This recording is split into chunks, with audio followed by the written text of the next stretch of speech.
Biya, Mvondo Ayolo et les ficelles du pouvoir. Qui décide vraiment? Une image circule depuis quelques jours sur les réseaux sociaux camerounais. Une image volontairement provocatrice, presque dérangeante. Elle met en scène le président Paul Biya comme une marionnette et un homme réputé proche du sommet de l'État comme celui qui tiendrait les fils. Une caricature, rien de plus. Et pourtant, elle relance une question que beaucoup de Camerounais se posent depuis des années. Qui décide, réellement, au sommet de l'État?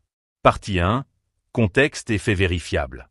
Commençons par ce que l'on sait, factuellement. Paul Biya dirige le Cameroun depuis 1982, ce qui en fait l'un des chefs d'État les plus durablement au pouvoir sur le continent africain. Cette longévité exceptionnelle est en elle-même un fait documenté et non contesté. Depuis plusieurs semaines, le président séjourne en Suisse, un fait également établi et confirmé par les autorités camerounaises elles-mêmes. Ce séjour prolongé, dans un contexte où les apparitions publiques du chef de l'État se sont faites plus rares, a nourri un climat d'interrogation dans l'opinion. Mais ce n'est pas tout. Autour de la présidence camerounaise gravite un entourage resserré de collaborateurs, de conseillers et de hauts fonctionnaires, dont le rôle exact dans la prise de décision reste, par nature, difficile à documenter de l'extérieur. C'est une caractéristique commune à de nombreux systèmes présidentiels centralisés, et le Cameroun n'y échappe pas. C'est dans ce contexte précis qu'une affiche satirique a commencé à circuler, mettant en scène cette question de l'influence réelle exercée autour du président. Une image, une caricature, mais qui, comme souvent, en dit long sur l'état d'esprit d'une partie de l'opinion publique. Une caricature peut-elle révéler quelque chose que les faits, ne disent pas encore clairement? La question mérite qu'on s'y attarde. Partie 2. Le conflit, les tensions. D'un côté, il y a ceux qui voient dans cette image une simple provocation, sans fondement particulier. Une caricature parmi tant d'autres, qui dit davantage sur la défiance ambiante envers les institutions que sur une réalité vérifiable du pouvoir. De l'autre, il y a ceux qui estiment que cette satire, aussi exagérée soit-elle, met le doigt sur une question légitime, dans un système où le chef de l'État reste peu visible publiquement, qui porte concrètement la voix de la présidence. Qui prépare les décisions? Qui les met en œuvre? Selon plusieurs observateurs de la vie politique camerounaise, cette interrogation sur les cercles d'influence autour du palais n'est pas nouvelle. Elle traverse depuis longtemps les commentaires sur la gouvernance camerounaise, sans qu'aucune preuve tangible ne soit jamais venue établir qui, précisément, exercerait un contrôle disproportionné sur les décisions présidentielles. Et pourtant, un détail change la donne cette fois. L'image ne reste pas cantonnée aux cercles habituels de commentateurs politiques.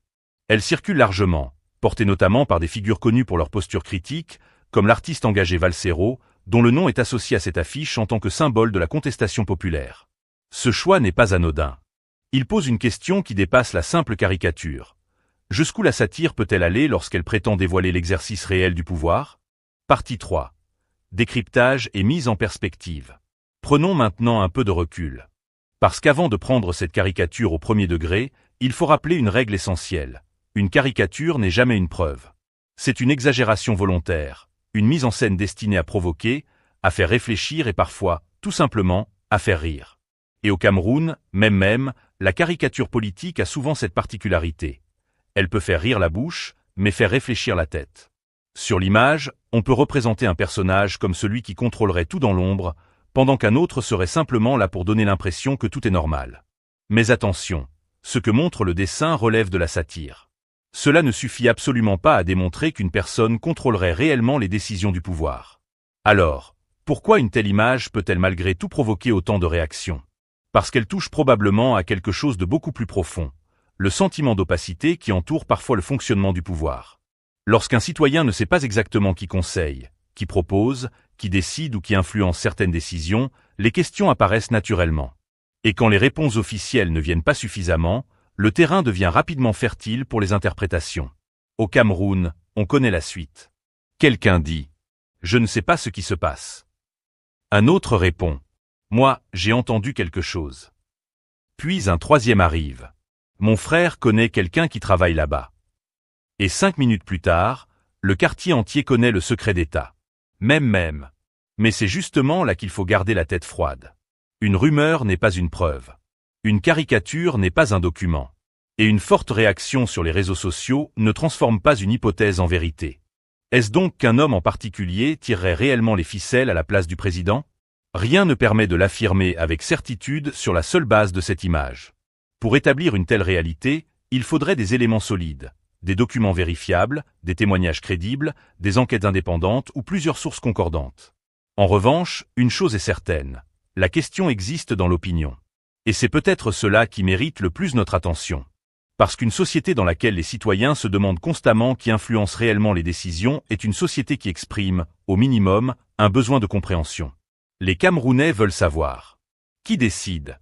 Qui conseille? Qui influence? Pourquoi telle décision plutôt qu'une autre? Pourquoi certaines informations sont-elles communiquées immédiatement, tandis que d'autres restent longtemps entourées de silence? Et lorsqu'il n'y a pas de réponse claire, chacun commence à construire sa propre explication. C'est ainsi que naissent les théories, les interprétations et parfois les fameuses histoires de « pouvoir dans l'ombre ». Et là, même, le silence devient presque un personnage politique. Plus on explique peu, plus certains imaginent beaucoup. Plus les informations sont difficiles à obtenir, plus les spéculations prennent de la place. Et plus les spéculations circulent, plus une simple caricature peut sembler crédible à certains. Mais attention, sembler crédible n'est pas être prouvé. C'est toute la différence. Le véritable malaise se trouve peut-être ailleurs. Car au fond, cette histoire ne parle pas seulement d'un dessein ou d'une personne supposée exercer une influence. Elle parle aussi de la confiance. Lorsqu'une population fait confiance à ses institutions, elle a davantage tendance à attendre les explications officielles. Mais lorsque cette confiance est fragile, le moindre silence peut être interprété. Une absence devient suspecte. Une nomination devient stratégique. Une rencontre devient politique. Et parfois même, un simple sourire sur une photo devient une affaire d'État. Même. C'est là que la communication institutionnelle devient importante. Parce qu'une information claire ne sert pas seulement à informer ceux qui sont déjà convaincus. Elle sert aussi à réduire l'espace laissé aux interprétations. Bien sûr, aucune communication ne peut empêcher totalement les rumeurs. Les réseaux sociaux ont leur propre logique. Mais lorsqu'il existe des informations précises, vérifiables et accessibles, il devient plus difficile de faire passer chaque hypothèse pour une révélation. La caricature peut donc être considérée comme un miroir. Pas forcément le miroir de la réalité politique elle-même, mais celui des perceptions, des interrogations et des frustrations présentes dans la société. Et finalement, la vraie question n'est peut-être pas « qui tire les ficelles ?» La question pourrait être beaucoup plus intéressante. Pourquoi autant de Camerounais ressentent-ils le besoin de chercher quelqu'un derrière les ficelles? Et ça, mes chers amis, c'est probablement le véritable sujet. Parce qu'au fond, quand l'information officielle laisse trop d'espace vide, Internet, lui, ne laisse jamais cet espace vide très longtemps. Quelqu'un va forcément venir le remplir. Avec une analyse. Avec une rumeur. Avec une caricature. Ou parfois, avec les trois mélangés. Même. Partie 4. Analyse satirique des pratiques. Quand les fils invisibles deviennent plus célèbres que les marionnettes. Il y a quelque chose de savoureusement ironique dans cette histoire de marionnettes. Parce qu'au fond, le pouvoir politique, partout dans le monde, adore les fils invisibles. Ces fameux fils que personne ne voit, mais que tout le monde cherche. Il y aurait celui qui conseille. Celui qui influence. Celui qui transmet. Celui qui bloque. Celui qui murmure à l'oreille. Et puis celui dont on dit qu'il sait tout, mais dont personne ne peut vraiment expliquer ce qu'il fait. Même. C'est presque devenu un métier au Cameroun, être puissant sans apparaître comme puissant. Le problème, c'est que lorsqu'on ne sait pas précisément qui fait quoi, l'imagination commence à travailler. Et l'imagination camerounaise, elle, ne travaille pas à mi-temps. Elle travaille 24 heures sur 24, avec heures supplémentaires. Quand le communiqué disparaît, la caricature prend le relais. Dans un système où l'information officielle paraît parfois limitée, la caricature peut finir par jouer un rôle presque inattendu. Faute de communiqué, on dessine. Faute de conférences de presse, on caricature. Faute d'explication, on interprète. Et faute de réponse claire, on cherche le marionnettiste. C'est un peu comme au quartier. Tu demandes « Pourquoi le voisin a quitté la maison ?» Personne ne répond. Alors quelqu'un dit « Je pense qu'il y a problème ».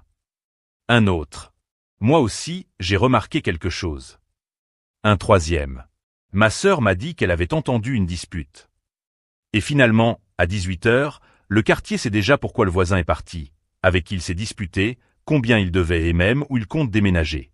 Alors que le voisin lui-même est tranquillement assis dans son salon.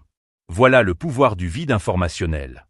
Quand l'information manque, quelqu'un finit toujours par la fabriquer. Le théâtre politique et ses fameux rideaux. Imaginez maintenant un grand théâtre. Le rideau est fermé. Le public est assis. Tout le monde attend. Mais personne ne sait exactement ce qui se passe derrière. Alors les premières spéculations commencent. Je crois qu'il prépare quelque chose. Moi, je pense qu'il y a un changement de scénario. Non, j'ai entendu dire que l'acteur principal veut partir. Et finalement, avant même que le rideau ne s'ouvre, le public a déjà écrit toute la pièce. C'est exactement ce qui peut arriver en politique lorsque la communication devient insuffisante. Le public ne reste pas éternellement silencieux. Il interprète. Il compare. Il suppose. Il plaisante. Il caricature. Et parfois, il invente. Le problème, ce n'est donc pas seulement la caricature. Le problème, c'est ce qui permet à la caricature de devenir crédible aux yeux d'une partie du public. La marionnette devient alors le personnage principal. Et c'est là que la satire devient particulièrement intéressante. Parce qu'on finit par parler davantage de la marionnette que du spectacle. On cherche qui tient les fils. On agrandit la photo. On analyse les gestes. On compare les positions. On regarde qui est assis devant. Qui est derrière. Qui serre la main de qui. Qui regarde qui. Et bientôt, même une personne qui tousse dans une salle de réunion devient suspecte. Pourquoi a-t-elle toussé à ce moment précis? Même. Mais pendant qu'on analyse les gestes, les véritables questions peuvent disparaître. Qui a pris la décision? Sur quelle base? Quel texte l'autorise? Quelle institution est responsable? Quel résultat a été obtenu? Quel bilan peut être présenté aux citoyens? Voilà les questions beaucoup moins amusantes. Et pourtant, ce sont probablement les plus importantes.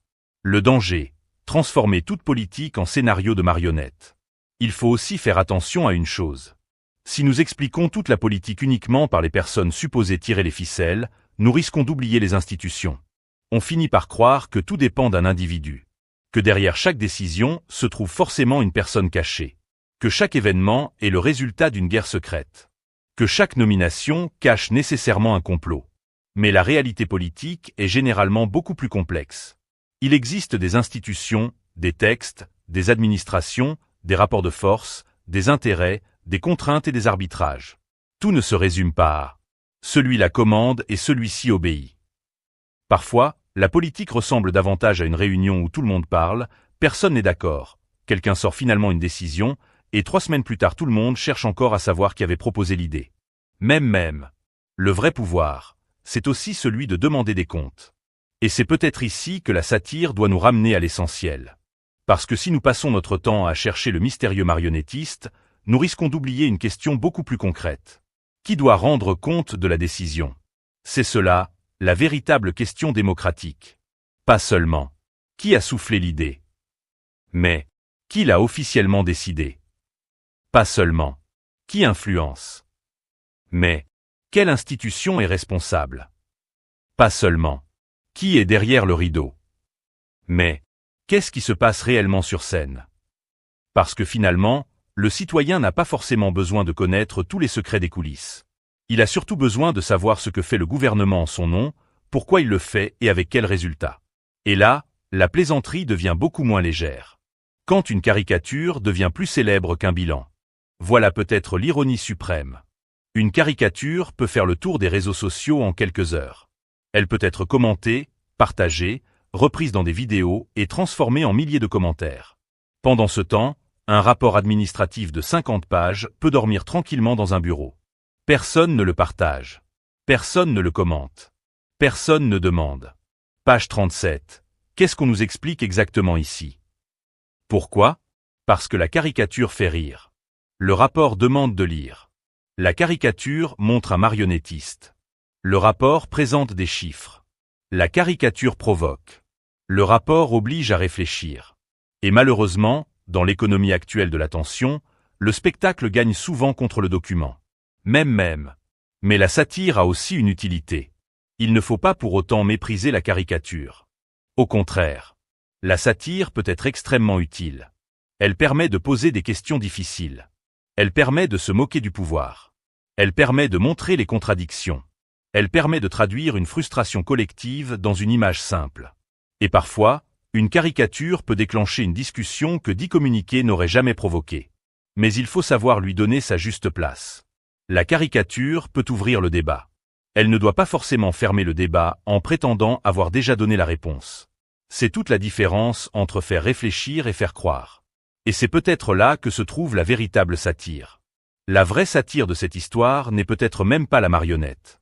La vraie satire, c'est peut-être un système dans lequel une image humoristique peut parfois susciter plus de discussions qu'une communication institutionnelle.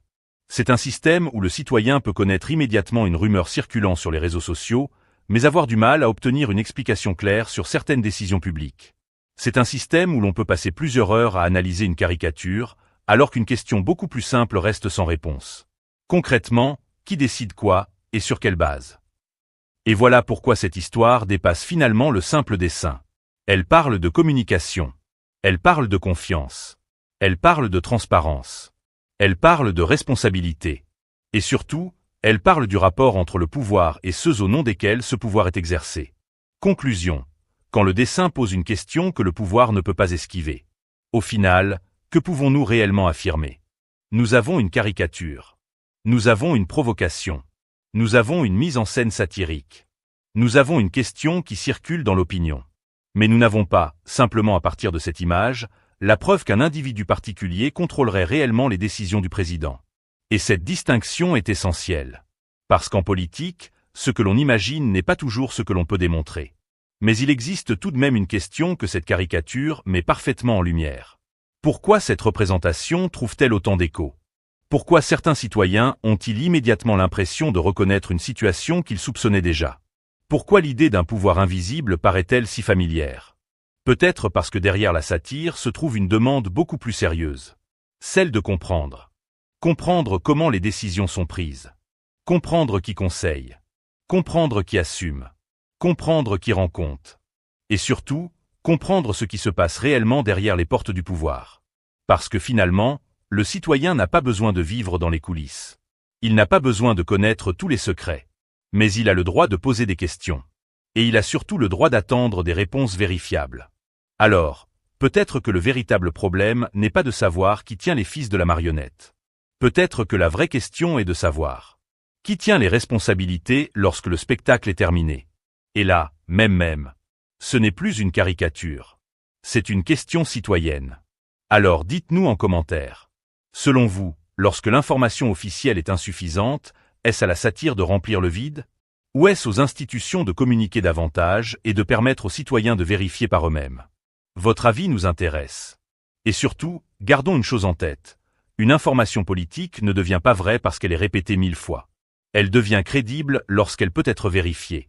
C'est justement l'esprit de Kamenews. Décrypter l'actualité, séparer les faits des interprétations et poser les questions que l'on préfère parfois éviter. Si vous appréciez ce type de décryptage, abonnez-vous à Kamenews, activez la cloche et partagez cette vidéo autour de vous. Parce qu'au fond, dans une démocratie, le citoyen ne doit pas seulement regarder le spectacle. Il doit aussi pouvoir demander les comptes. Et ça, même, aucun marionnettiste ne devrait pouvoir l'empêcher.